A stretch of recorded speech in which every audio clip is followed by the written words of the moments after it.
Hallelujah.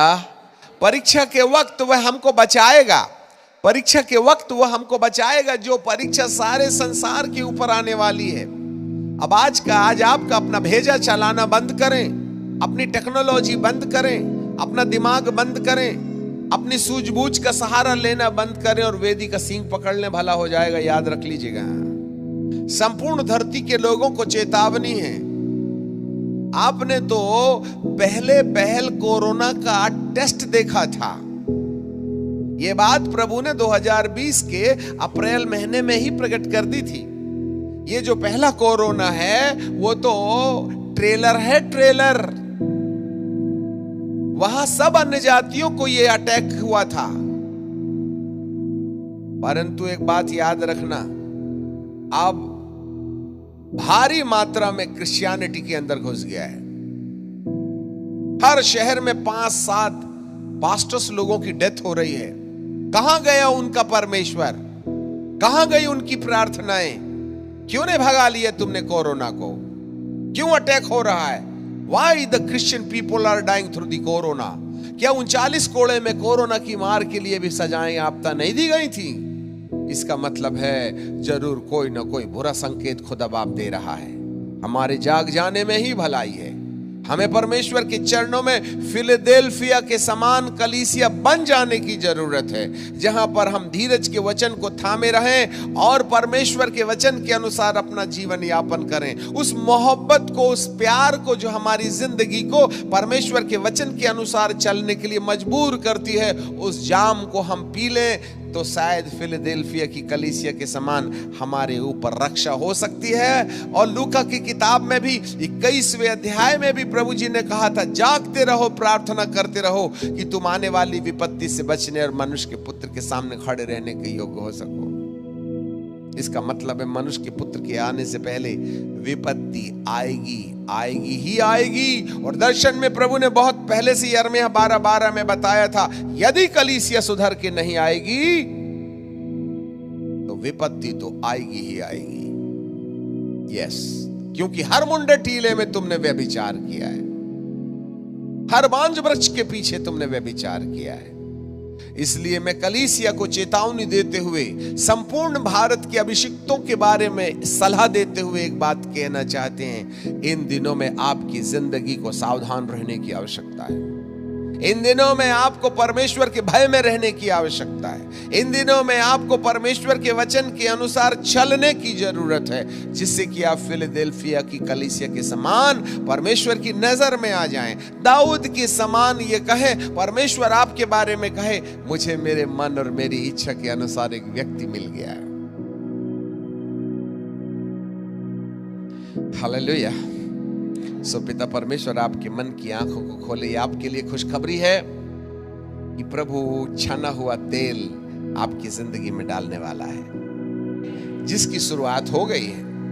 अब हमें नहीं मालूम है, इसके पात्र हंडे के समान आग में रखे गए हैं। एक बात याद रखना, बीते हफ्ते में परमेश्वर ने साफ ये बात बताई थी, हंडे को आग में रख दे, उसको तपा दे, उसको तपा दे, फिर पानी से भर दे, फिर उसके बलिदान किए हुए मेमने को डाल दे, तो मेमने में जलन की खुशबू नहीं होगी। जलन इन द सेंस वो जो जला हुआ है ना अंदर में। पिता परमेश्वर आपके हंडे को अग्नि में रखने का अनुग्रह दे। संपूर्ण कलीसिया, संपूर्ण याजक समाज चेत जाए, प्रभु कुछ कह रहे हैं। इससे ऐसे पता चलता है कि मेरा प्रभु आपको कहीं ना कहीं एक ताजे तेल की ओर ले जाना चाहता है, एक ऐसे दाख मधु की ओर ले जाना चाहता है जहां आप जाना नहीं चाह रहे हैं, परंतु परमेश्वर फिर भी खड़े हुए हैं। मैं छन्ना लगा करके तुम्हारी जिंदगी को यीशु के दोबारा आने के लायक शुद्ध और साफ कर दूंगा। ऐसा वाला मन प्रभु हमको दिया चाहते हैं। पिता परमेश्वर आपके साथ बना रहे, उसके अभिषेक में बने रहें, उसकी दया में बने रहें और आपके मन की आंखें प्रभु खोले। आइए हम प्रार्थना करें।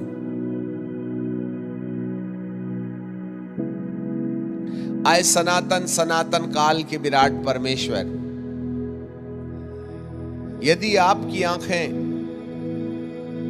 आंसुओं से भरी है तो मानव के जीवन को उस सिद्धता तक पहुंचने के लिए जो भी रुकावटें हैं उनको जला देने के लिए आपकी आंखें आग की ज्वाला भी है।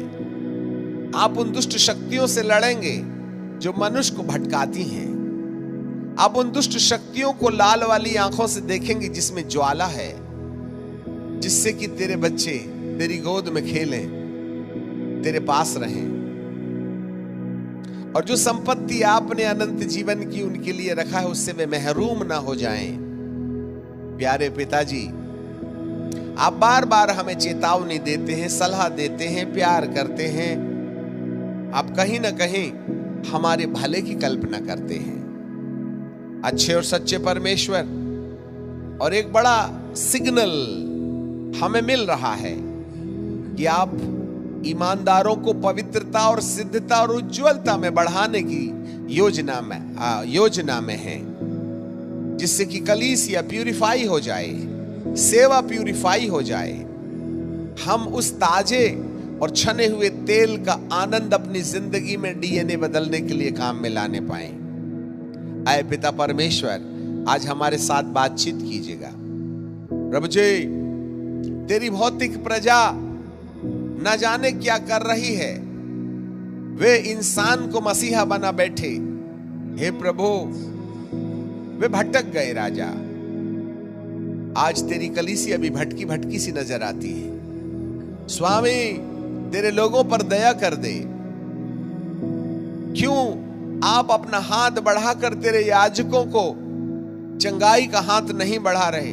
वे उन्हें मार नहीं डालना चाहते हैं, परंतु पश्चाताप के लायक बनाना चाहते हैं, जिससे कि संपूर्ण कलीसिया लौट करके प्रभु के पास उस आयाम में आ जाए जहां पर आप हमको ले जाना चाहते हैं। फॉर्मल मसीही जीवन के गड्ढे से आप हमको निकालना चाहते हैं, जिससे कि प्यारे पिताजी, हम आपके दूसरे आगमन की पूरी तैयारी में अपने आप को शुद्ध और साफ दुल्हन के समान कपड़े पहन करके तैयार कर सकें। प्यारे बाप, हम आपको धन्यवाद धन्यवाद धन्यवाद देते हैं, आपको महिमा, आदर और सम्मान देते हैं। प्रभु, अपने बच्चों के साथ व्यवहार कीजिएगा, और जो भविष्यवाणी के वचन आज आपने दिए हैं उस वचन के अनुसार हर एक को अपना चेहरा देखने का अनुग्रह दीजिएगा। हम आपको आदर, महिमा, सम्मान देते हैं, सब बातों में श्रेष्ठ स्थान देते हैं। यीशु नासरी के नाम से मांग लेते हैं, आमीन आमीन। Jesus, hallelujah. ओके, पिता परमेश्वर आपके साथ बना रहे। इस संदेश पर चिंतन करें, मनन करें और उम्मीद करें, तपस्या करें। ये फॉर्मल प्रार्थना करने का वक्त नहीं है, परंतु डीप मेडिटेशन में चले जाएं, जिससे प्रभु आपकी जिंदगी को शाऊल के समान जैसे पाउल में बदल दिया, फिर वो मुड़ के कभी नहीं देखा। कुछ ऐसी ही जिंदगी आपकी हो जाए कि आप इस संसार को दोबारा लौट के न देखें। Total transformation. और खुदा इन दिनों में हर व्यक्ति का टोटल ट्रांसफॉर्मेशन कर देना चाहता है, जिससे कि लड़खड़ाते कदम मजबूत हो जाएं और प्रभु का अनुग्रह यीशु के दोबारा आने तक आपके साथ बना रहे।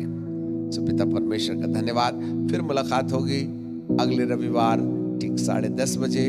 आप सब लोगों को जय मसीह की, प्रेज द लॉर्ड, हालेलुया। मुलाकात होगी अगले रविवार।